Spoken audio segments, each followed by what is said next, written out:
Good evening, everybody. We're gonna go ahead and get started. We've got this great video for you from some of our past participants at Speech Night. Speech Night was a great opportunity for me. It was so much fun. Speech Night was kind of unique because I went in thinking that I was gonna be able to do really good, and I didn't.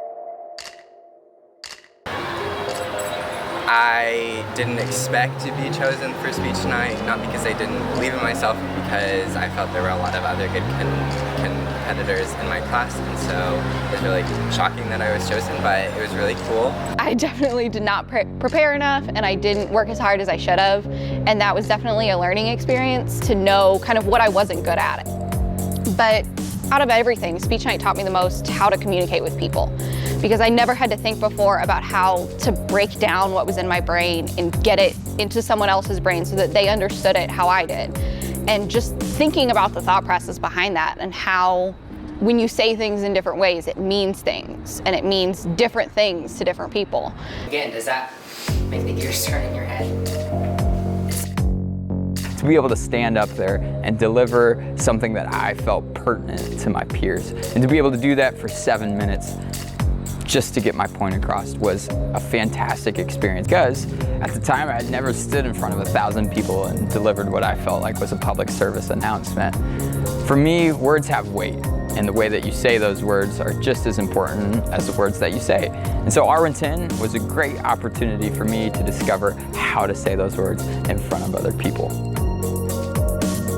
Especially in the millennial generation, that we text, we send Snapchats, and there's just this disconnect between that real genuine face-to-face connection. I mean, that's where you see emotions, and even when we're texting, like, it's so often that you say something and you didn't mean it that way, and so there's this whole disconjunction of meaning and words. And so I feel that when you're actually communicating with someone face-to-face, not only is the engagement enjoyable and that social interaction, I mean, that's necessary for us as humans to survive. We need that connection with an individual, but also I think it's so important later in life, in a job. I mean, you're not going to be sending, Snapchats and text messages to your boss and to your coworkers. You're going to have to actually talk to them and relay information back and forth, and if you don't know how to do that, you're not really going to go far in life, because I mean, life is communication, and everything is communication, whether it's unsaid or said.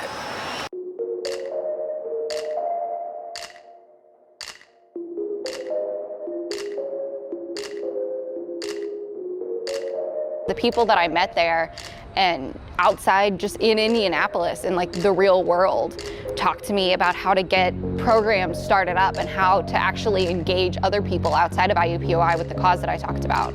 So that's an invaluable experience to be able to take action on what you talk about.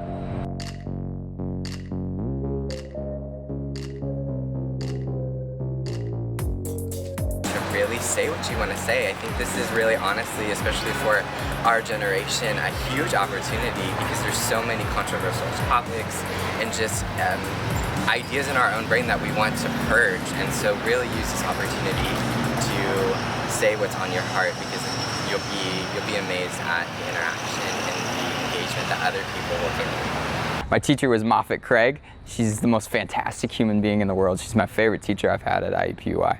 She challenged us to be the best speakers that we could be. I looked at her and I said, "Mrs. Craig, I don't know if I can win." And she said, "I believe in you." And that's all it took for me to win Speech Night, was her saying that she believed in me, because those words had weight. Wow. What an incredible way to start off the evening. Good evening, ladies and gentlemen, and welcome to the 96th Speech Night competition. My name is Misty Figueroa. I'm your MC for the evening. I'm the winner of the 95th Speech Night competition that was held last fall. My speech was over the food desert crisis here going on in Indianapolis and the cognitive and physical effects that it's having on our children. It's a topic that has been near and dear to my heart for countless amount of years, and I am actually in the process of beginning a nonprofit organization to take fresh fruits and vegetables to the food deserts here in Indianapolis. That's just one example of the magic of this evening and this event. You're about to hear speeches that were not just constructed for speech night, but rather to affect and inspire change in our communities and our world. So let's get started. The first person I would like to bring to the stage is Christine Karnick, the chair of the Department of Communication Studies. Welcome, Christine.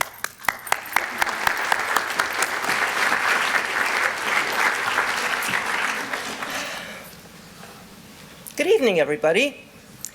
I want to take this opportunity to welcome all of you, scholars and friends of scholars, parents, colleagues, and guests, to the 96th biannual Speech Night competition. And by the way, mark your calendars now, because in just 2 years, you'll want to be back. In spring of 2021, we will be celebrating the 100th Speech Night, and that will be a really big deal. This promises tonight to be a stimulating and exciting evening, full of great oratory. And I'm so glad to see so many of you here and out there remotely in the various sites, and so welcome to all of you out there as well. Author and aviator Anne Morrow Lindbergh once wrote, "Good communication is as stimulating as black coffee and just as hard to sleep after." I'm sure you'll all be very glad at the end of this competition that you spent this very lovely Monday evening, when you could have been doing any one of a number of other wonderful things, but that you spent it here with us. And I expect that maybe the ideas that you hear presented on this stage will make it just a little bit harder to sleep tonight. So a little bit about Speech Night. Hosted by the Department of Communication Studies, this is the longest continuously running event on the IUPUI campus, 48 years. You're about to hear 7 of the best speeches created this spring. And to add to this excitement, you get to participate in the judging. A great deal rides on the decisions that you will make as you listen to these speakers. The winner of tonight's competition takes home not only a beautiful trophy, it's over there, and bragging rights and a nice resume line, but also a cash prize of $1,500. So listen carefully and choose wisely. Before we get started, I want to take a minute to thank the people who have made this night possible. First, your instructors. With our 110 instructors, both here and at our remote sites, please stand. Please stand. All of you, come on, up, up, up, up, up. Thank you for all that you do.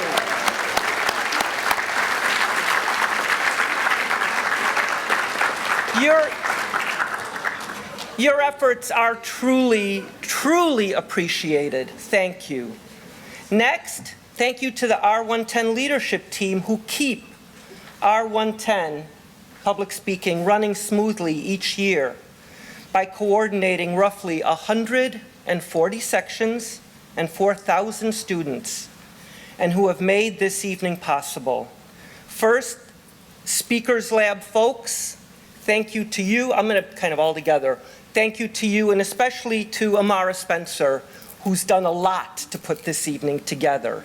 Thank you.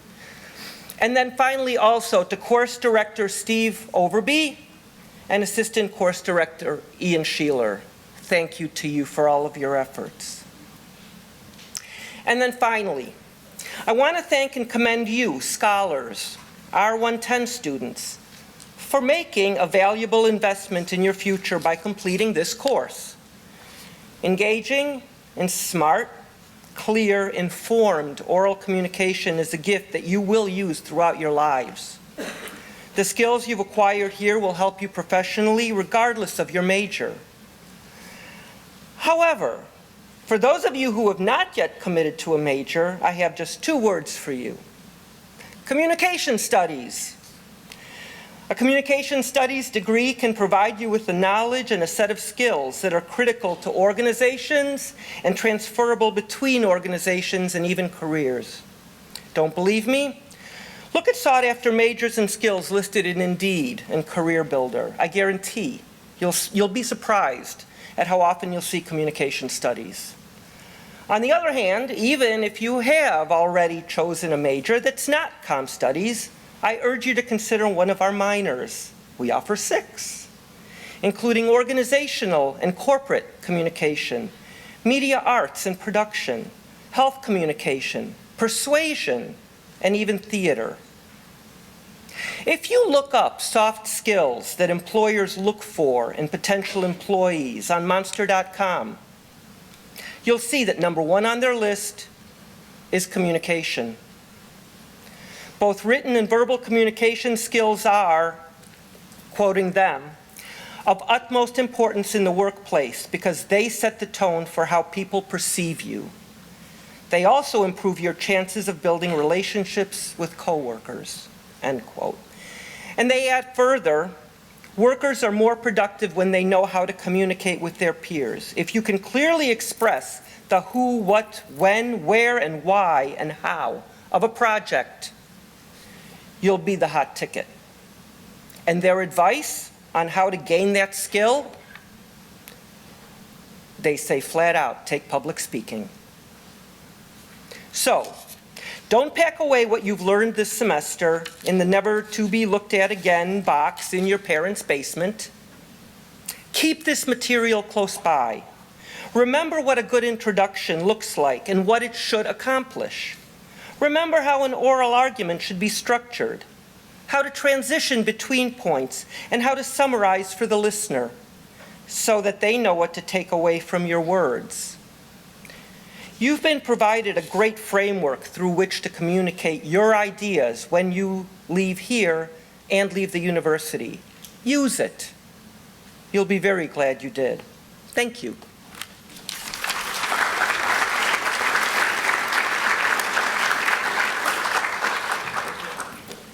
Okay. Thank you, Dr. Karnick. Now, I want to review the judging and voting process with each of you before we bring out our contestants to the stage. Inserted in your program, you can locate the judging sheet that was used in the semifinal round of the contest and will be used by each one of you tonight to judge and select our winners. So, let's meet our contestants.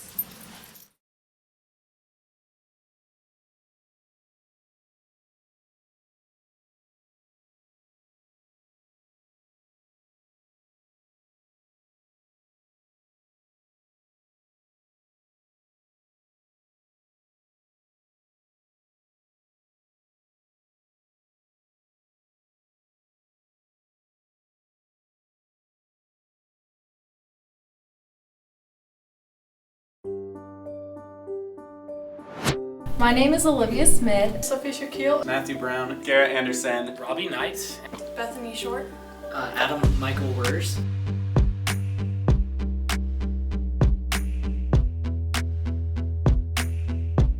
I am still shaking a little bit.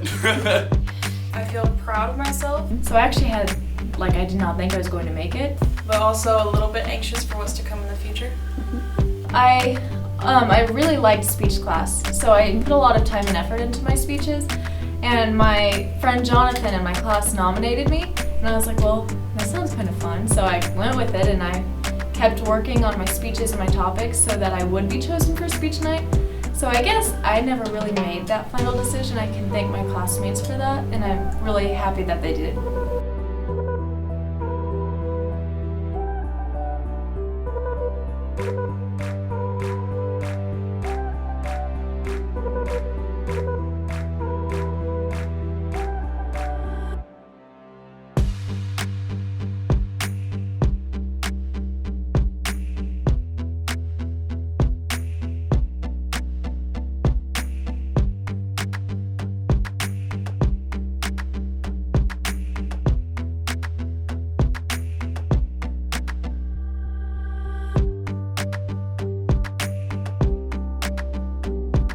I learned a lot through my speech class, not just about public speaking, speaking, but also about myself. I didn't realize that I had the skill to be a good public speaker, and when I learned that I did, I wanted to see it through completely.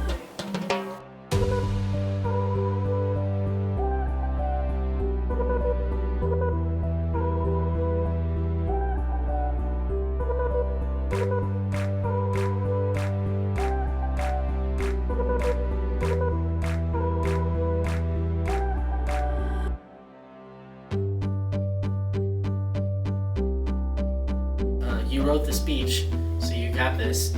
So be nervous and try not to throw up. I think just reassure myself that I made it that far. So I mean, at that point, I've already accomplished so much. I would advise myself to not be nervous and to take this opportunity and make the best out of it. You know, and I'm going up against a lot of, if they've made it this far, they're great speakers as well. So man, just breathe, relax. You made it this far. You have what it takes, and I mean, I'm not alone either. I mean, we're all in the same boat here. I mean, we're all in the same boat. Just take a deep breath. It'll be okay. Anything else you want to add? Go me. Awesome. Okay. Our first speaker of the evening is Bethany Short. She's a sophomore majoring in psychology. Bethany's favorite part of her R110 class was getting to know her classmates and pushing them to do their best. Her instructor is Moffett Craig. The title of her speech tonight is Teaching Ignorance. Let's all welcome Bethany to the stage.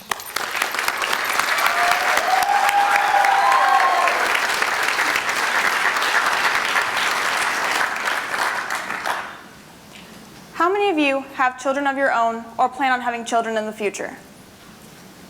It's a lot of you. Now, how many of you want them to receive the best education possible? And I hope you all still raise your hands. We live in a society where social media over-sexualizes everyone and everything. This is teaching our youth to do the exact same. Movies and TV shows will be rated PG-13 for sexually suggestive content, but legislators will say that sex education is too graphic for a room full of 15-year-olds. I've been researching sex education and its effects for the past year, and I'm so eager to share my knowledge with you all. I'll be telling you about the problems associated with abstinence-only sex education, the possible solutions to this problem, and the benefits of adopting this solution. Science Daily describes sex education as an all-encompassing term used to describe the overall education of human sexual behaviors, including but not limited to sexual anatomy, sexual reproduction, and sexual intercourse. The CDC did a survey in 2017 that revealed some pretty shocking information about today's youth. Their survey showed that out of a classroom of 100 high school students, 40 of them have previously been sexually active, 10 of them have had 4 or more partners, 7 of them have been sexually assaulted, and 30 of them have had sex within the past 3 months. Of those 30 students, 46% of them did not use a condom the last time they had sex. The CDC also forms regulations for sex education. They recommend that 16 very specific topics be taught in these courses. However, less than half of our states require sex education to be taught in the first place. Our states that don't require it state, oh, well, if you do teach it, you must teach abstinence only. And as you can see, Indiana's up here. So out of these 16 topics, we are taught 6 of them. These topics that we are taught range from teaching communication skills and goal setting, but what we are missing is where to obtain access and reliable information about condoms and STDs. We aren't getting how to correctly use a condom. The state of Indiana passed a law in 2018 stating that these instructors cannot mention condoms, birth control, or STDs. So again, 6 out of 16. Imagine you're a parent. Your child comes home saying they got a 6 out of 16 on a test or a quiz. This is a 37.5%, a more than failing grade. You'd be disappointed, right? So why is it okay for our legislators to fail our children when it comes to sex education? I see a problem with this. It is clear to say that when you've got half of our states learning all 16 of the topics, and the other half being told to be abstinent or not being taught sex education at all, it's clear that there has to be a middle ground.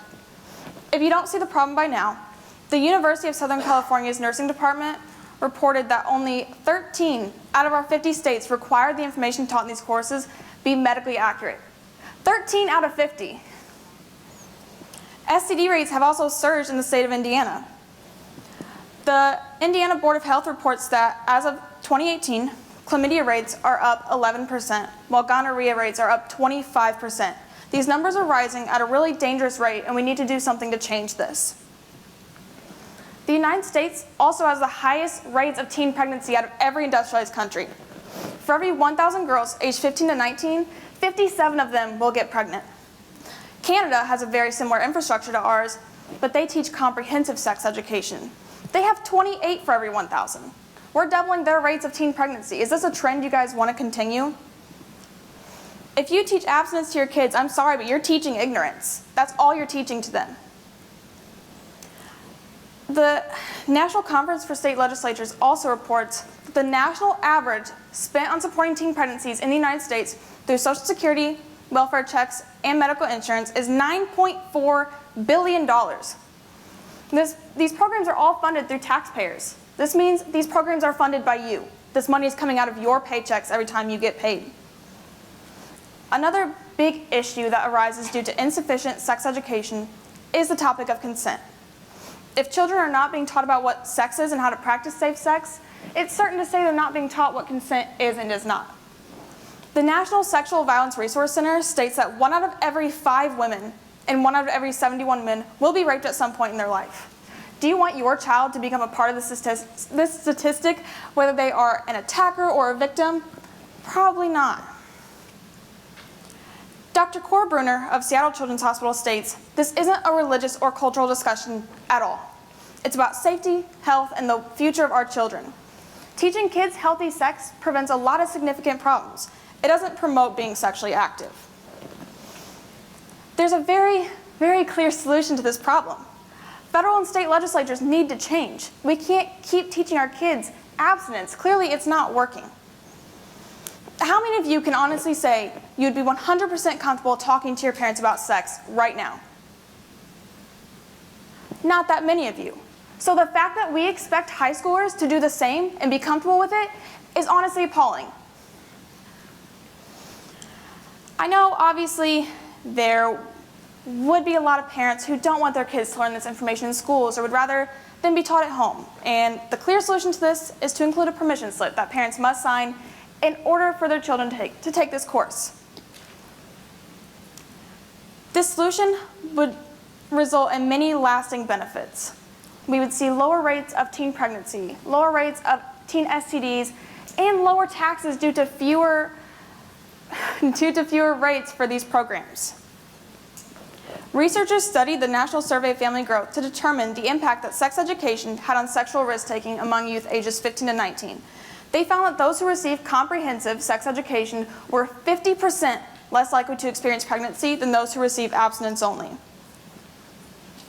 In conclusion, I urge you all to please, please stop this continuous pattern of leaving our youth uneducated and misinformed. I've explained to you the problems associated with abstinence-only sex education, the possible solutions to this problem, and the benefits of adopting this solution. Sex education is a major problem that will have lasting effects. It won't just affect our generation or the generation after that. It will affect your grandkids and their grandkids, and it will have lasting effects. The future of our state and country relies heavily on our younger generation. In order to set them up for a healthy, successful life, we need to do everything we can to make sure that their education is complete. In order to see a positive change, they need more than abstinence-only sex education. The United States and the state of Indiana are functioning the same as, if not worse than 20 years ago. We can bring the state of Indiana into the 21st century, and this is the beginning of demanding a change. So I ask you all, please pull out your phones, laptops, any mobile device, and take your camera to scan this QR code to sign a petition asking the Indiana Board of Education to reevaluate their sex education curriculum.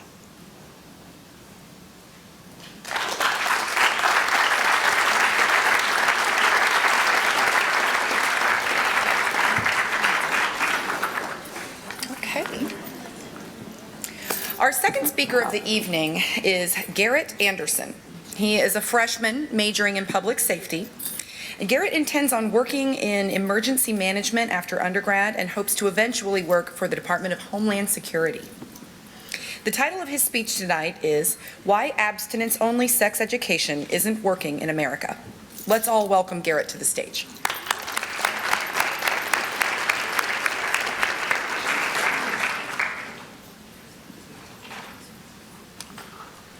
If you're wondering whether or not I'm holding a condom in my hand in front of all of you and in front of all of you who are in our remote locations, the answer is yes. I am up here holding a condom in my hand.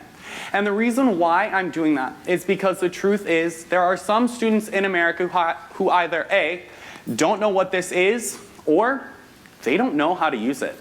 And when the time comes, honestly, they may turn to Google where they can find information from scientifically inaccurate sources, sources that aren't medical professionals, or they could just ask their friends, who are more than likely just as clueless as they are when it comes to sex. Now, I'm gauging by the age and the maturity of this audience when I say that at least some of you are sexually active. I myself am not a medical professional, however, I can say that I did go through an abstinence-only sex education course.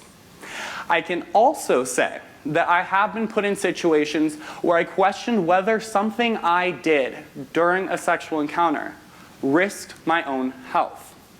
That's why I'm here to talk to you today about why abstinence-only sex education in America is proven to be detrimental to the students overall and, in particular, to the young females of America.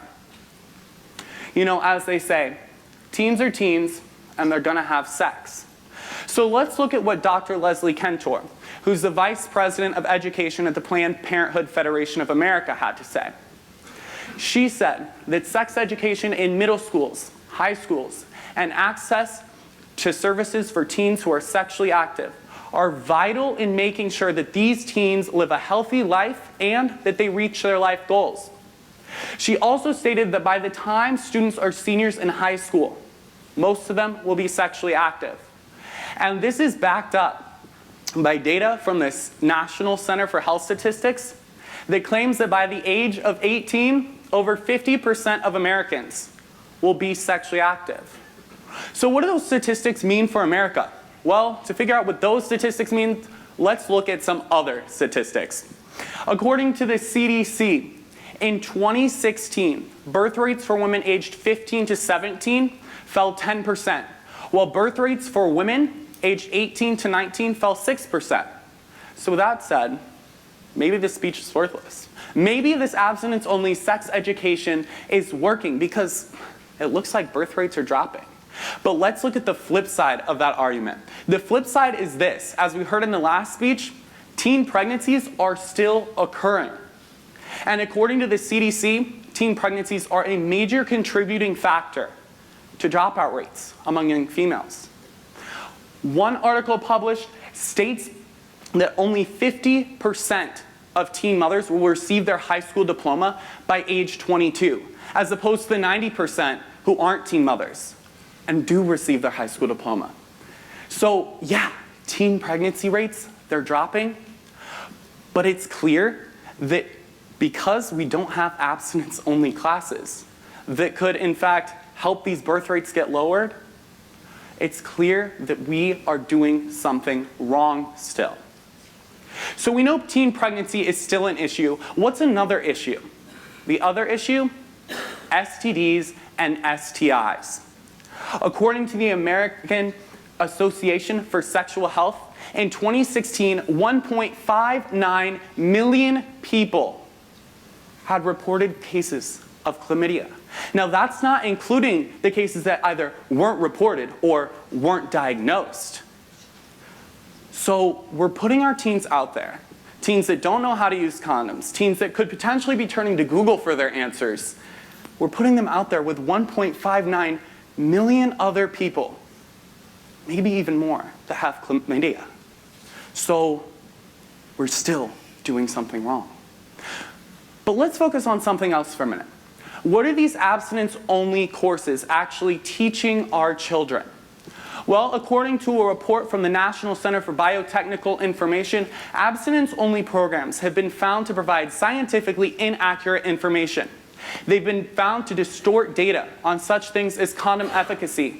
They've also been found to promote gender stereotypes. So, in layman's terms, that means that instead of teaching our children how to use one of these, instead of giving them the skills and the resources that they need to protect themselves, we're just trying to scare them away from having sex. We're showing them disgusting pictures of genitals that have been mutilated by STDs that potentially could have been prevented by using one of these. And we're using disgusting examples. We're using disgusting pictures and examples to try and scare our children away from having sex. But as we saw from the statistics before, we know they're still having sex. So why not give them the resources that they need? See, I envision a future where our children are taught that abstinence is the only way to fully protect yourself when you're having sex. It's the only way to make sure you don't get an STD. It's the only way to make sure that you don't get pregnant. But I envision programs that also teach our children how to use condoms, dental dams, and other contraceptives. How not only to protect themselves physically, but also emotionally and mentally before, during, and after engaging in sexual activity. I envision a future where they're also taught about consent, because in today's society, God knows future generations need to be taught about consent. So what can you do to help my vision of the future become reality? Well, here's what you can do. Talk about it. That's all you have to do. Start a conversation. Go to your school boards. Go to your legislators. Hell, talk to your family. Because nothing is going to change unless there's a conversation surrounding the issue. Nothing will change. So stand up and speak out. So at the beginning of my speech, I said that I'm gauging by the age and the maturity of those in the audience that at least some of you are sexually active, or at least have been. For those of you that have been or are sexually active, go back to a sexual encounter that you had. Go back to a time where you had a little bit of fear either before, during, and after that encounter. Maybe the condom broke. Maybe there was an STD scare. Maybe you didn't even know how to use a condom. Maybe you furiously searched Google. Go back to that time.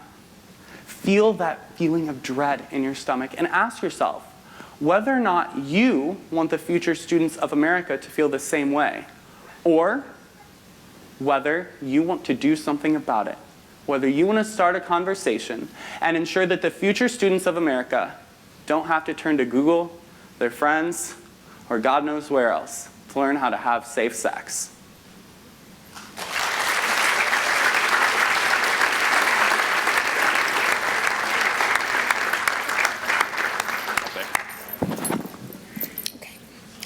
Our third speaker of the evening is Matthew Brown.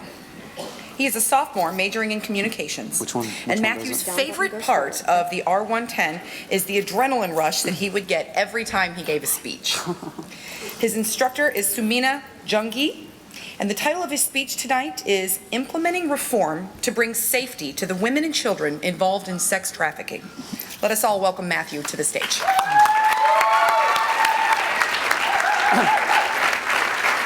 Now, before I get started, I just ask you, my peers, not to judge me off the video you saw prior to my speech. This is Michael Moran. He is a well-known attorney in the small Midwestern community of Portsmouth, Ohio. Although he has spent the last 50 years defending those accused of drug crimes, he now sits on the opposite side being accused of something much more heinous.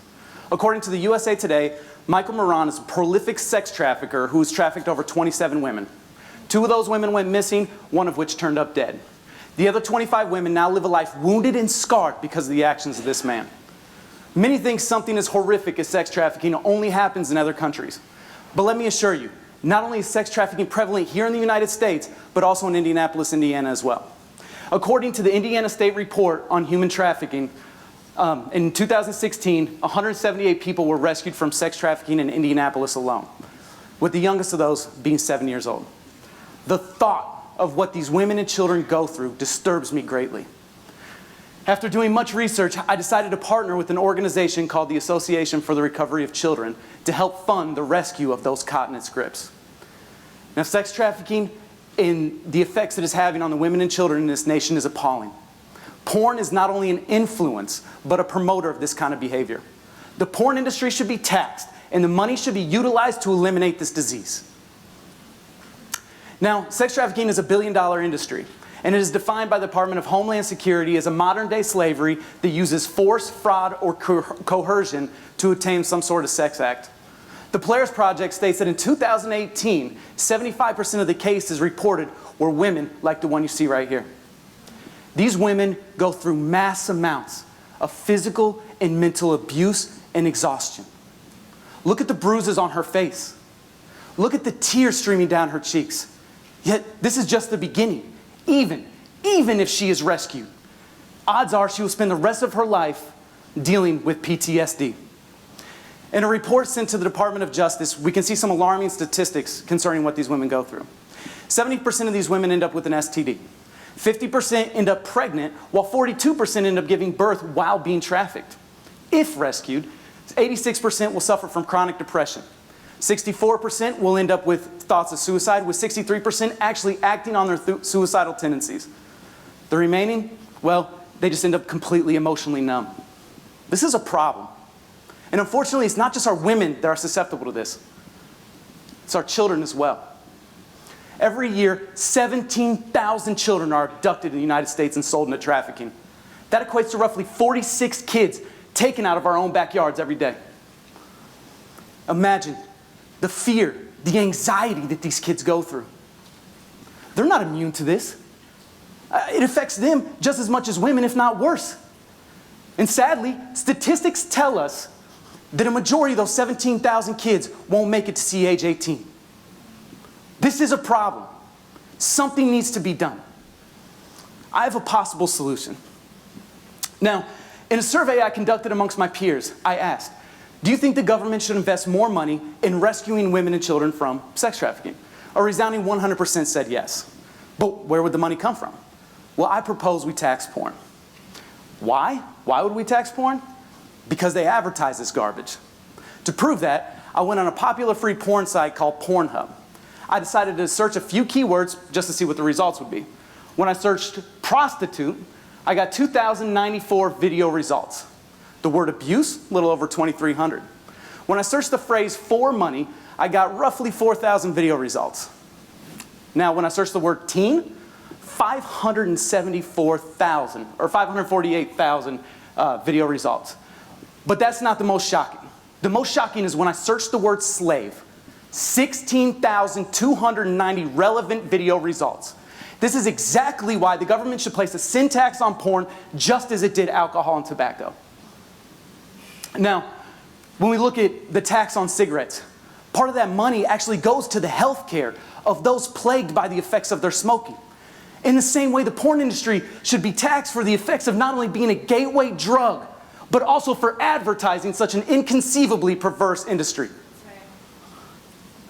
Yahoo Finance states that the porn industry makes upwards of $97 billion a year.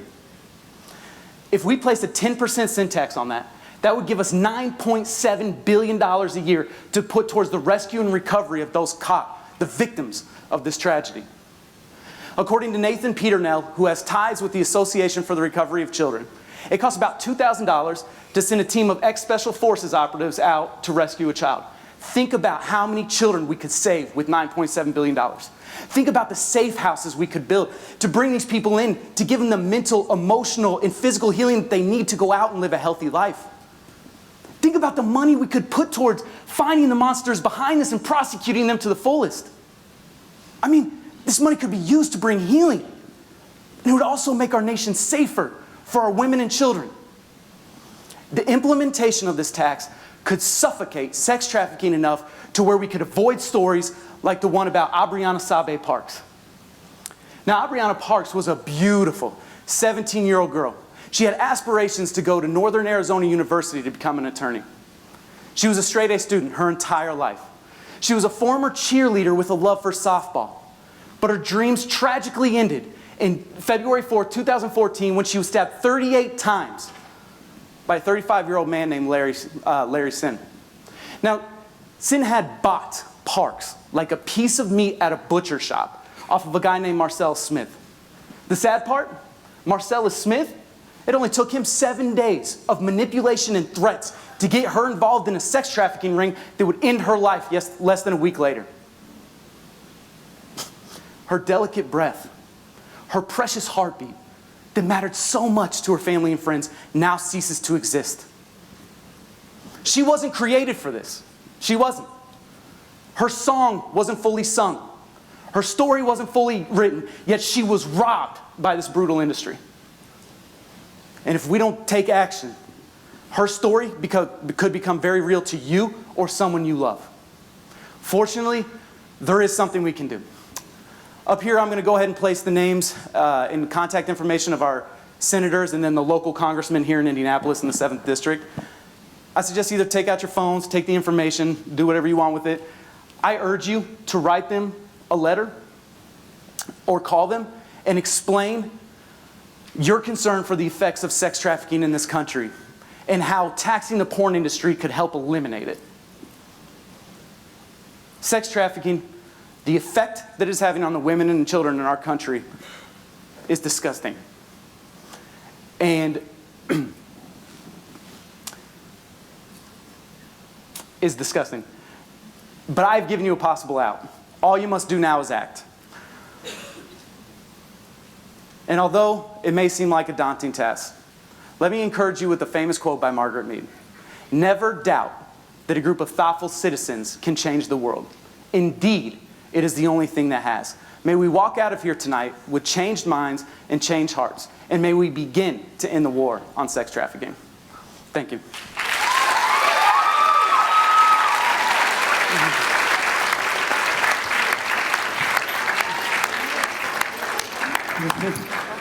Okay. Our fourth speaker of the evening is Robbie Knight. He is a sophomore majoring in computer science. Robbie's favorite part of R110 was bonding with his classmates and making new friends. His instructor is Dina David, and the title of his speech tonight is Altering High School Curriculum for the Betterment of Our Youth. Let us all welcome Robbie to the stage.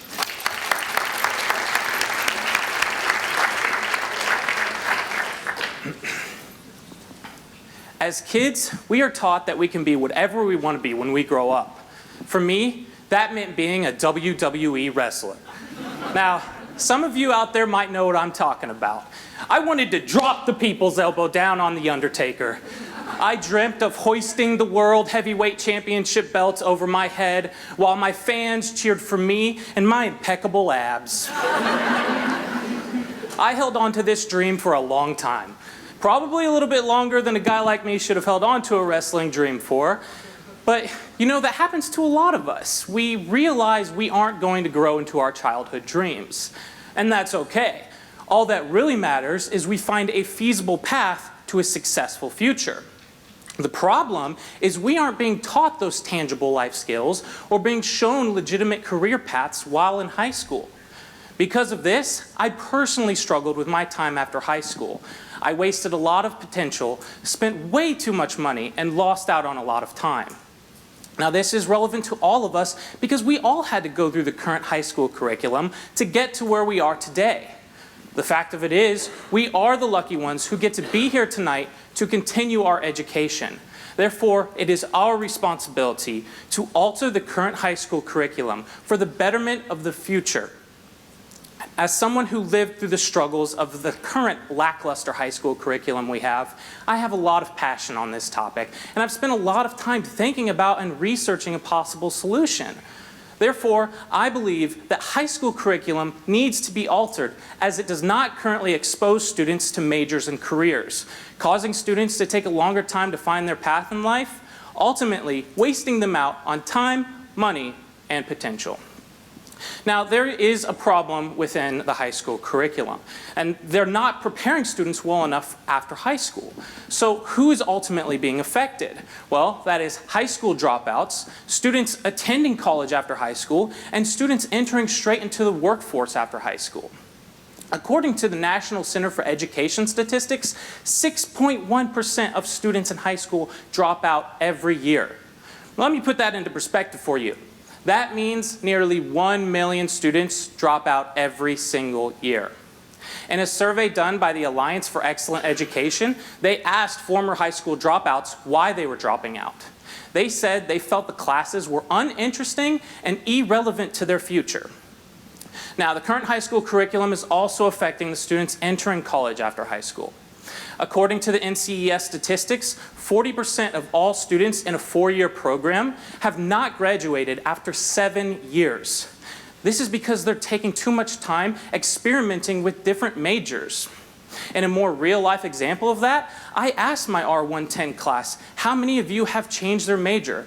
25% of them said they've changed their major at least one time already. Of the 25%, they all agreed that it's wasted them at least one semester. Finally, high school curriculum is failing the students who are entering the career field after high school. In college, you do get the opportunity to learn about those real-life skills such as financing and job interviews and resumes. But for the students who aren't going to college, they don't get that experience. And why is that? Well, because high schools aren't teaching them that. Therefore, it doesn't matter what path students choose during or after high school, they are being failed by the high school curriculum. Therefore, we have to start talking about possible solutions. So what can we change? What can be implemented? Well, I believe that the 4-year high school structure needs to be altered. Imagine we didn't spend 4 years on general education. Imagine we actually prioritized course offerings to expose students to a number of majors and careers. Imagine we actually taught students those real-life skills in high school. Well, quite frankly, we don't have to imagine any of that. We can just look at another country as a real-life example, such as Germany. Now, Germany currently has a multi-layered school system that allows students to choose their path at the high school level depending on what they want to do after high school. And that's either advanced technical training, going after a higher academic education, or even learning a trade. The way they do this is by offering vocational programs. Now, these programs are pairing school and work, so students get to go to school, learn some stuff, but also get on-hand experience of different careers and majors. The interesting thing is, these vocational programs are collaborating with over 400,000 companies, allowing students to get a lot of different experience and exposure at a very young age. According to the Organization of Economic Cooperation and Development, 48% of all German students at the high school level have enrolled in and completed a vocational program. So it's clear that students in Germany are getting that experience and that exposure that we need here in Germany and America. They're very successful at offering that, and that's exactly what we need. Now, we don't have to make a carbon copy of Germany's system or anything like that, but simply make our own system that works for America. If we can do that, that will come with a lot of benefits. Now, the initial effects that will happen is it will lower the high school dropout rate. It will equip students entering into the career field with real-life skills, and it will better jumpstart students entering college and finding a major. Now, for the students who will be entering the career field after high school, they will be benefited by being able to find the career they want quicker out of high school, allowing them to make money a lot sooner and ultimately extend their lifetime earning potential. For the students entering college, well, they'll be graduating faster. If they're able to know the major they want to graduate with while they go to college, they're going to graduate in 4 to 5 years rather than the current average of 7 years. How much money is that going to save them? Well, according to iupy.edu, the average cost of attendance per year is around $15,000. So you times that by the extra time most people are spending right now, that's around $45,000 that they'd be saving rather than spending. That is a lot of money. Now, personally, I lived through the struggles that are arising from our current lackluster high school curriculum. It wasn't until last summer when I finally found the path that was right for me in computer science. I actually enjoy waking up at 7 a.m. to go to my classes now. Okay, maybe that's a little bit of an over-exaggeration, but you get what I'm trying to say. If we can implement these changes, we can, speaking from experience, give students peace, happiness, and fulfillment in their life. Now, these changes that we've discussed here today, we can't implement them overnight, but we have to start somewhere. Until we can vocalize that there is a problem, we can never talk about the solution. In order to vocalize this problem, we have to start calling upon our state legislators to support changes that are going to expose students to different careers and majors while in high school. In order to find out who your state legislator is, simply go to in.gov, type in your address, and they'll link you their email and phone number. Simple as that. Now, I didn't get to live my childhood dream of being a WWE wrestler and stand in the middle of the ring and yell out, "Can you smell what The Rock is cooking?" But that's okay. What I do regret is the time I wasted trying to find my path in life. And if we can implement these changes we've discussed today, we can save the students of the future from ever having to live through those same struggles. Thank you.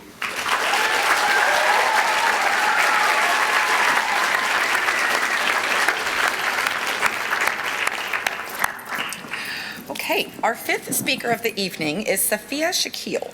She is a freshman majoring in biomedical engineering, and Safiya's favorite part of R110 was waking up at 7 a.m. to practice her speeches before going to her class at 9 a.m. Her instructor is Heather Wyatt, and the title of her speech tonight is "The Travel Ban and Its Impact on the American Economy." Let us all welcome Safiya to the stage.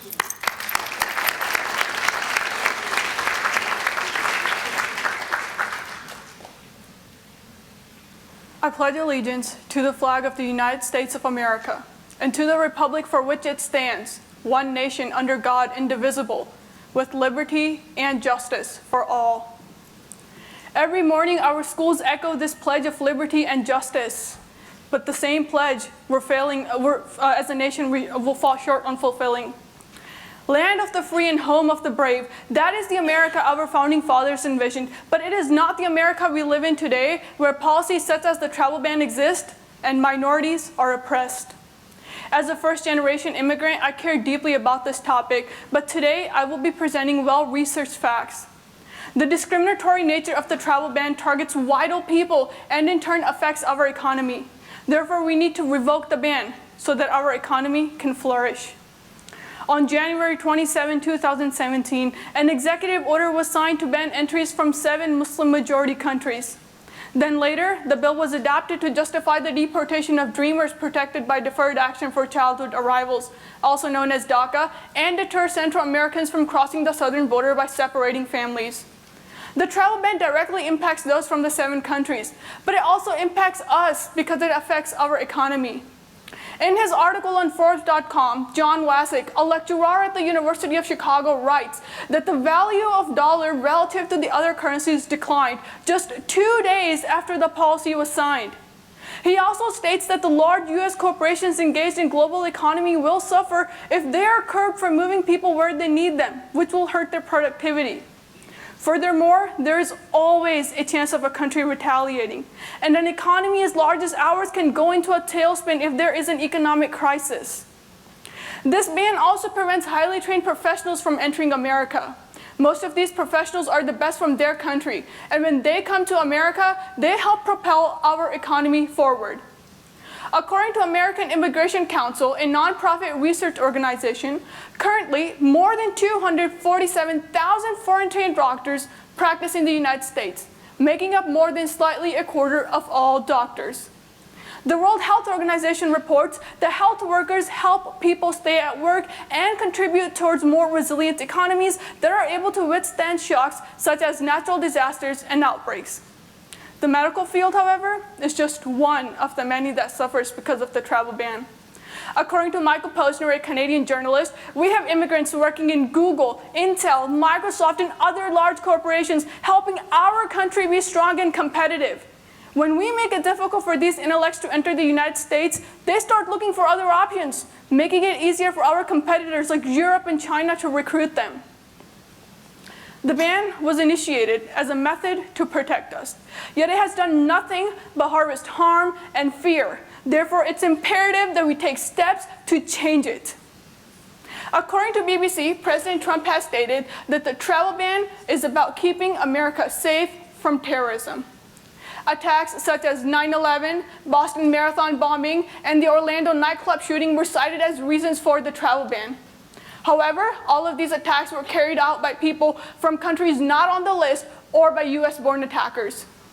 If the idea is to protect us, then the ban must target criminality rather than people of specific minorities or countries. Also, we have policies within that, also we have domestic policies that counteract the travel ban. So we should first change those before targeting others. In his article on BostonGlobe.com, Neil Swidey, New York Times bestseller, states that in 2001, the US Supreme Court ruled that the government cannot imprison criminal immigrants indefinitely if their home countries refuse to take them back. Currently, we have 23 countries labeled as uncooperative. Instead of creating new bans, we should work with these countries and improve our relations so that we can deport people with criminal backgrounds. If we already have criminals in our streets, then it makes no sense for us to create new bans for protection. We should also enforce stricter background checks. However, instead of targeting countries or minorities, we should just implement them for everyone wanting to come into the United States. According to Lori Zino, a senior travel writer, undercover agents were able to smuggle fake explosives and weapons through 67 out of the 70 TSA checkpoints around the country. This perfectly illustrates how our prejudice is preventing us from keeping our nation safe. Instead of enforcing random checks, which are not as random as the name may imply, we should just implement background checks on everyone wanting to come into the United States. Taking the first step is always difficult, especially for something on a large scale like this. But we need to think about the impact this will have on our society and how much better off we will be. Abraham Lincoln once said that America will never be destroyed from the outside. If we falter and lose our freedoms, it will be because we destroyed ourselves. The very people this ban targets are running a big part of our economy, so we cannot attack them without hurting our country first. According to Migration Policy Institute, a nonpartisan research organization, 28% of American population consists of immigrants. Of those 28%, 30% are more likely to start a business than an average American. On the White House website, it is listed that 18% of all small business owners in the United States are immigrants. These small businesses employ 4.7 million people. Furthermore, those protected by DACA will reduce the federal deficit by $2.2 billion over the course of the next decade because of increased tax revenues. Also, America is known for its diversity. However, the travel ban divides us as a nation. The travel ban dehumanizes groups of people and breeds hate. A sense of us and them is created just because of a skin color or a belief system. Rather than focusing on our differences and making them a reason for discrimination, we should instead concentrate on how we can combine them to make a stronger nation. Imagine a society where one will not be judged because of their skin color, their belief system, or on the choices somebody else made. That is the America our founding fathers envisioned, and that is the America we can be if we revoke the travel ban. In this very room, we have people of different backgrounds. Some the ban directly impacts, while others at least know of someone who is impacted. In the long run, we all suffer when our economy does. So what can we do? Initially, the change must come from within. We must be inclusive and accepting, especially of those different than us. And then we move forward as a society. The 2020 elections are nearing, and I'm sure that if not all, then most of us are eligible to vote. So we need to do so. We need to vote, not for a party, but for our country, for an individual who is not afraid to sacrifice for the greater good of society. Taking these steps at this point is imperative, because if we don't do so, then our nation will be divided and our economy crippled. The right to freedom, justice, and equality are human rights. Rights our forefathers ingrained into our Constitution. Rights this land promises. So who are we to shatter the very dreams this land offers? Thank you.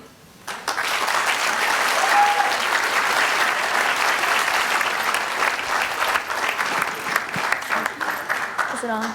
Oh. Okay. Okay, our sixth speaker of the evening is Olivia Smith. She is a freshman majoring in computer graphics technology. Olivia's favorite part of R110 was developing great friends and great speaking skills. Her instructor is Amanda Gaddis, and the title of her speech tonight is Sexual Assault. Let us all welcome Olivia to the stage.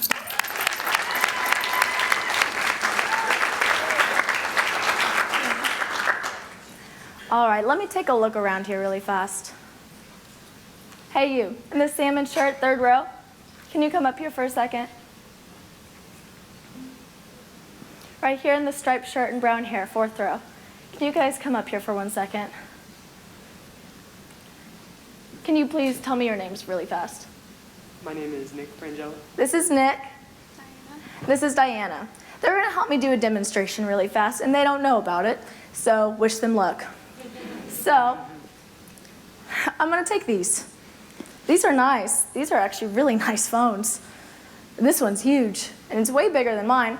And you guys had them out here when you came up here to see me. So you must want me to take them. Is that fair? You had them out. Why shouldn't I take them? They didn't tell me no. When I grabbed them, they didn't say anything. So why shouldn't I take them? You guys can sit down. I'm going to keep these if you don't mind. Yeah, go ahead. I'll keep them. Thanks. Yeah. By show of hands, who thinks that it is absolutely absurd for me to take these from them? Good. Everybody. I'm glad you guys think that about me. Obviously, it's wrong that I take these things, but I'm not here to talk to you guys today about cell phones. This demonstration represents sexual assault. I'd like everyone to take a look under your seats. In the bottom right of some of your chairs, you'll find a blue note card. If you see a blue note card, please stand up. I'll give you a second. There's quite a few. I know, this is kind of strange. I do things a little bit odd, I understand. However, my friends that are standing, take a look around. Look at your peers, your families. The article, Campus Sexual Violence Statistics, claims that over 10% of all college students will experience sexual assault in their time on campus. That's you guys. Welcome to that 10%. You guys can take a seat. Sexual assault is an issue that is so important to me because my Aunt Jenny was not only raped, but she was impregnated and forced to give her child up for adoption. Though she has grown from these terrors, I can't get over the idea that someone's so selfish that they would invade somebody's sexual privacy like that. So I've done a lot of research. That's why today I'm going to be talking about sexual assault on college campuses, specifically here at IUPUI. How common these occurrences happen, what we as students can do, and what our administration needs to do to help make a difference and concerns to our policies that talk about sexual assault here at IUPUI. First, let me talk about how common it is. Ladies, welcome. We have a 1 in 5 chance of experiencing sexual assault. I'm sure we all know 5 women, right? 5 who go to this school at least, right? One of them will experience sexual assault. This semester alone, I have, and I'm sure all of you have, received 2 notifications informing me of students at this campus who have been sexually assaulted. This semester alone, and that's just what we know about. However, ladies, don't you worry. We're not in this one alone. Men, you don't get sexually assaulted, right? If someone tries to attack you, beat them up. You're macho guys, right? Well, though you may be strong guys, the percentages are not in your favor. The article Campus Sexual Violence Statistic claims that males between the ages of 18 to 24 are nearly 80% more likely to be raped or sexually assaulted than non-student males of that same age. It may not be 1 in 5 chances, but that's a big percentage, don't you think? So the question isn't, oh, we're getting sexually assaulted, let's just leave it alone. Obviously not. The question is, why are we being assaulted, and why isn't anybody doing anything about it? Now that I've talked to you about what is happening and how common this is at IUPUI, I'd like to move forward and talk about what we as students can do to help prevent sexual assault. There's a lot of things we can do to help prevent sexual assault. In fact, this is Sexual Assault Awareness Month, and I've seen students all over campus doing petitions and booths that advocate against sexual assault. I just signed one last week. So clearly students are passionate about this. We can also vote for legislation, such as the Enough is Enough law, which states that they seek to prevent sexual assault and provide relief to those who have experienced it, as told by author Jenny Dills. However, our most important role as a student is not to petition, though these things are great. I do not want you to stop doing those things. They're amazing. But our role is much different than you'd expect it. Our role is to deplete a stigma. This stigma, as told by the article, Sexual Assault on College Campuses, claims that students, so probably some of you in this room, believe that a victim is to blame for their assault if they were under any sort of influence, such as drug or alcohols. Now, I'm getting some odd looks from some of you in this room. I saw a few. Yeah, it's weird. I can tell you from personal experience that this is not just a one-time thing and that people actually think like this. I have an ex-boyfriend, and you're gonna find out why he's my ex very quickly. We're gonna call him Michael because that's his name. I'll let you guys take a second on that one. Michael once told me, I was talking about my Aunt Jenny to him, and he said, if a woman doesn't want to get raped, she should just keep her legs closed. Isn't he charming? What was I thinking? Only Michael's not the only person who thinks like this, and some of you in this room, I'm sure, think like this. However, when I try to take these kids' phones over here, you guys told me I was wrong. How is that any different than somebody taking somebody's sexual privacy from them? You guys told me I was wrong to take these things. It's one and the same. It's actually much less significant for me to take their phone, don't you think? So now that I've talked about what we as students can do, I'd like to move forward and talk about what our administration here at IUPUI needs to do, because this is the biggest part. I've done a lot of research, because obviously this interests me. I'm talking a lot about it. And I found an article written by author Beth Howard, and it was my favorite, and she said many things. So let me tell you some of the things she wrote about in her article. She said that the University of Oklahoma requires their students to view the It Can't Be Rape theater production, which not only defines consent, but it defines assault. And I don't know about you guys, but I think a lot of students don't understand that, and if they do, they need to be reiterated. Yeah. There's also many Pittsburgh universities that require their students to take an online module that discusses sexual assault, consent, and drug and substance use. Now, I did a brief survey in my COM R110 class, and I asked them, because they're my friends, you know, I said, hey guys, out of all of you, how many of you were required to take any sort of training on sexual assault before you arrived to school this year? Nearly 3 out of 25 of them raised their hands. May I remind you that over 10% of us are being sexually assaulted on this campus? Why are only 3 out of 25 of us required to take this module? I don't know. Do you?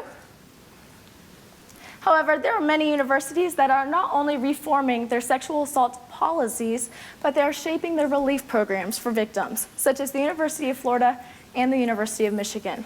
They are providing counseling and victim support groups so that victims feel safe coming out in regards to their assaults. Because to be honest, half the assaults that happen we don't know about. Mainly because they're scared. Wouldn't you be scared? I'd be scared. A lot of people would tell me I was to blame. I should have kept my legs closed. A lot of people don't know if it's assault.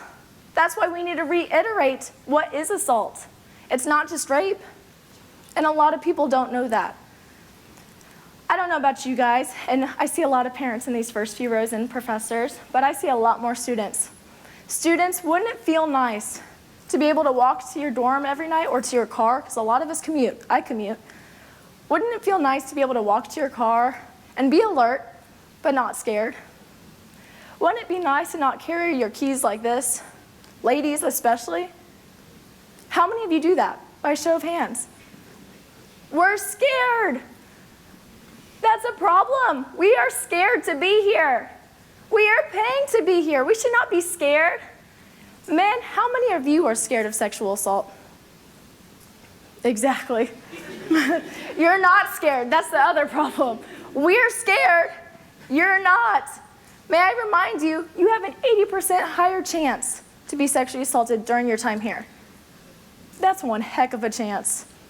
But if it's not you, and it may not be you, you guys have sisters. You guys have cousins. You have girlfriends. You have wives. You have fiancés. They have a 1 in 5 chance. So though this may not pertain exactly to you, it does pertain to everybody in this room. It may not be you being assaulted, but it's somebody. So now this is where you guys come in. I've talked about how common assault is, what you guys in this room can do, and what our administration desperately needs to do. But up above, I'm providing a link to a website called RAINN, R-A-I-N-N. By donating as little as $10 to that today, you'll be doing many things. You'll be informing regular citizens about assault. You'll be providing money to help relief and protection from it. But most importantly, you'll be enlisting the help of Congress, college administrators, and students nationwide, and giving them the resources to help prevent sexual assault on campuses. However, that's pretty vague. I know that. How do we know that money's coming right here? We can't possibly know that, can we? That's why in my hand I have this folder. It's bright green. It kind of clashes with my outfit. I should have picked a different one. But in this folder, I've drafted a letter to Chancellor Padar. For those of you who don't know, that's the Chancellor of IUPUI. And I've written him a fairly lengthy letter asking him and begging him to require an online module for students to take before they come to IUPUI. Not because he wants to increase workload. Everybody's sick of doing work over summer. But because our students are suffering. If you had that blue note card under your chair earlier this speech, can you please stand up for me? Look around. I know it doesn't feel like a lot, but what if I put that note card under your chair or under your chair? It was random. I didn't know who was going to sit there. Now, I've done some math, and I hate math. I'm a graphic design major, if that tells you anything. And I found that we as IUPUI students pay between $50 to $200 to be here daily. But no, you guys, you're paying for an over 10% chance you'll be sexually assaulted. Isn't that ridiculous? You guys can have a seat. The closest means we have to protect ourselves here at IUPUI is the emergency hotline. How many of you know about that emergency hotline? Just about everybody.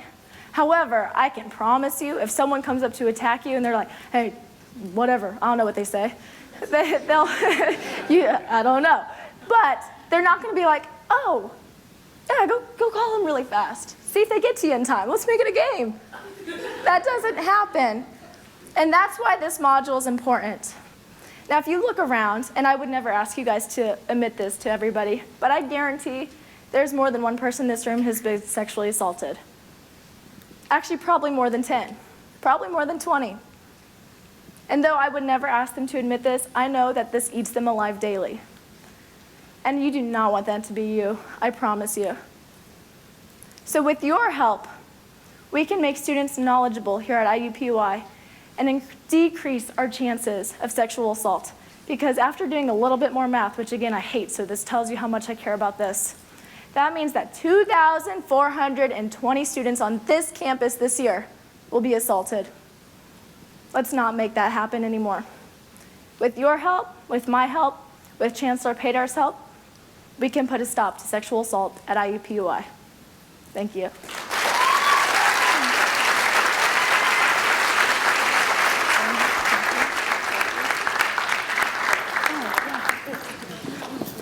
Forgot I have to give these back to them. Okay. Our final speaker of the evening is Adam Weirs. He's a sophomore majoring in computer science. His instructor is David Fleischacker, and the title of his speech tonight is Together. Let us all welcome Adam to the stage.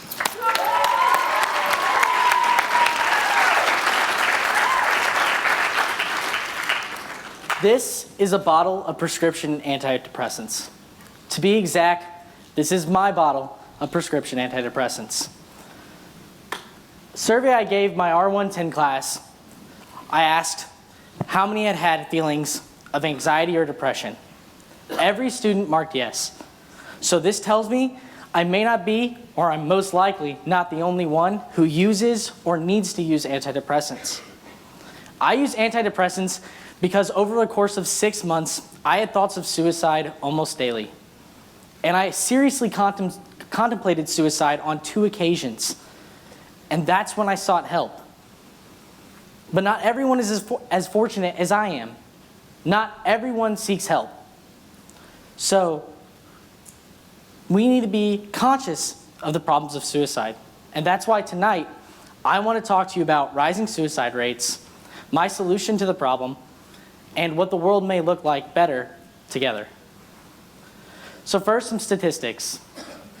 The American Foundation for Suicide Prevention says that in 2017 alone, there were 47,173 suicides in the United States.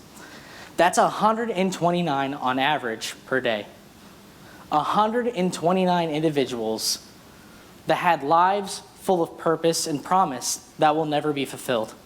129 people, just like the person sitting next to you, that somebody didn't reach out to. The CDC reports from 1999 to 2017, a period just under 2 decades, suicide rates have risen a staggering 33%. That's mind-boggling. And we also have numbers from the American Psychological Association. They state that suicide is the 2nd leading cause of death for people ages 10 to 34. And it's the 10th leading cause of death overall in the United States. That's more than guns. So, we know a little bit about the statistics. So the logical question is to ask, why is this happening? But that's a really hard question to answer. People consider suicide for a number of reasons. And trying to narrow it down to 1 or 2 is very difficult. It's also short-sighted and not constructive to the conversation. So I think the question we should be asking is, can we prevent these rising rates of suicide? And I think the answer is yes. So I want to talk to you about my solution. My solution is an app that I have put together called Together. Together is a social media application meant to do a few things, but namely, allow users to practice awareness, reach out to others, and provide or ask for assistance when they need it. The first piece of Together is a section I've dubbed Together. It's your post format social media, normal kind of thing. But what's unique about it is users, when they have something they want to get off their chest, something they want to get out of their head, they can post anonymously. Or they can post from their user profile. It doesn't matter. But this anonymous feature is very important to allowing users to feel safe to talk about how they're feeling. Not everyone is going to want to get on a stage and talk about how they thought about suicide. And that's understandable. So we want to provide a space for them to do so. The second feature of Together is Grow. This is a fun feature that I like because it allows users to read stories curated by the team at Together, to learn about suicide awareness and success stories of people they've met through the application. The final piece, and the piece that I think is most important and vital to the application, is the toolkit. This toolkit is something I envision as a way of teaching people how to talk about suicide. It'll tell you about things to say, things not to say, how to approach someone. The topic is difficult to talk about. That's certain. So I want to empower people to talk about it because that's what helped me. And that's also why there's a gigantic button right at the top. That button is a button to the National Suicide Prevention Lifeline. It's a one-click button meant to allow users to get to reach someone to talk to right away if they need to. No searching the web for the number, no asking a friend for it. It's there. It's in big letters. It's easy for them to click. So that's Together. So if Together works out, the world would have less suicide, and that's the goal. But you may wonder, what would a world without suicide look like? And I'll be honest, I asked myself this question, and I had a very difficult time envisioning a world without something that's prevalent in our society. But I can tell you there are things that happen every day that won't be around if we prevent suicide. Consider a parent holding and trying to provide comfort to a teen who may have lost a friend to suicide in school. Or a preacher who's written a eulogy trying to provide comfort to a family who's lost a loved one. Or even a social media post that you've pulled up of someone you know who made that choice.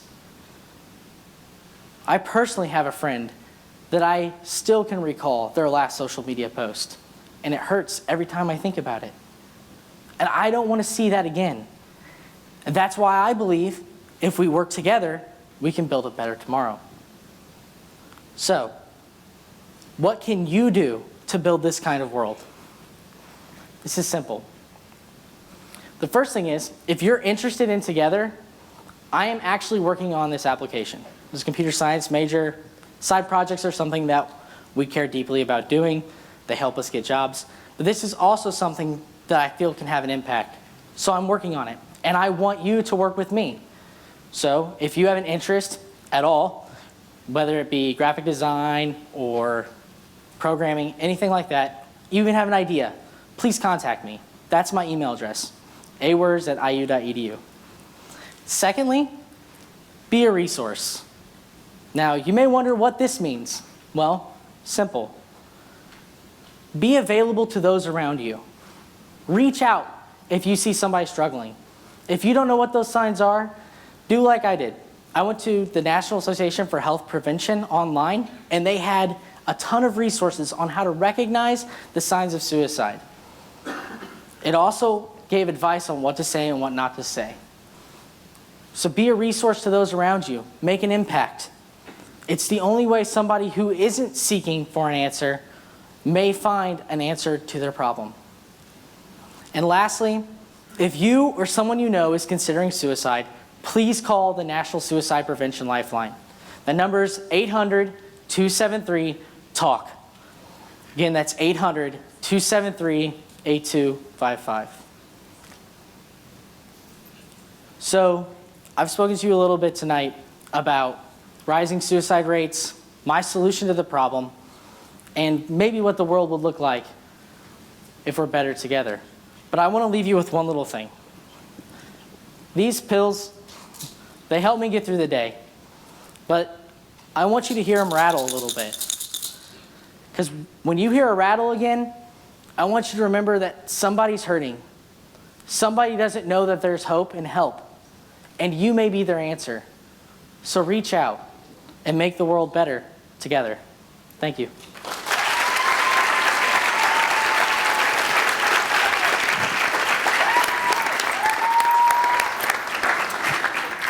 Okay, what a wonderful group of speakers we've had tonight. Let's all give them one more round of applause.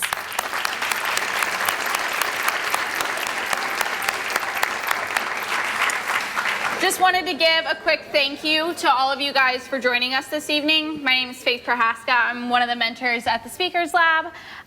Tonight, Christine Karnick, our Department of Communication Chair, along with our last fall winner and our MC, Missy Figueroa, are going to present the awards. But before we get started with all that, I just wanted to make a few acknowledgments. Anna Zanoni, our video producer, you probably saw all the videos that she put together for us over the semester. Dayanara Williams is our media coordinator, along with Julia Dreyer, our illustrator and our cellist out there in the lobby. All of our Speakers Lab mentors who've done an amazing job putting this together. as well as Rebecca Kane, our quarterfinals contestant coordinator, and Amara Spencer, our assistant speech night director. And that was all under the direction of Mr. Overby, our speech night director. And then finally, we'd like to thank all of you students, faculty, friends, and family who joined us for this amazing event. So now this is the moment we've all been waiting for. If we could get all of our contestants to come up to the stage. And if we get a round of applause for them.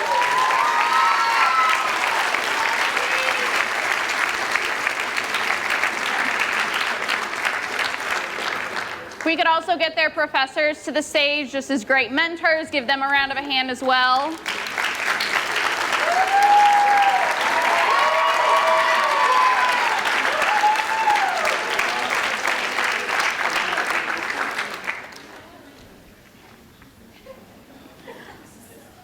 All right, so each contestant is going to be given a medal for making it this far in the competition, and each contestant will be taking home a scholarship prize as well.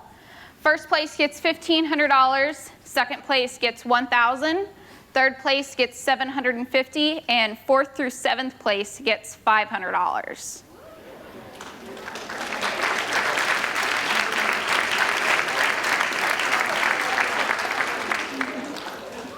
All right, so I'm not going to hold back the results any longer. I know this is what everybody's waiting for. So, our second runner-up, Robbie Knight.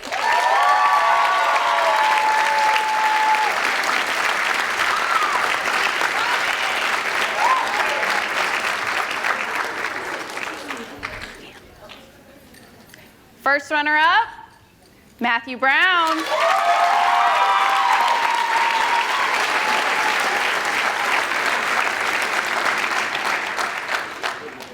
And our 96th semi-annual speech night winner, give it up for Olivia Smith.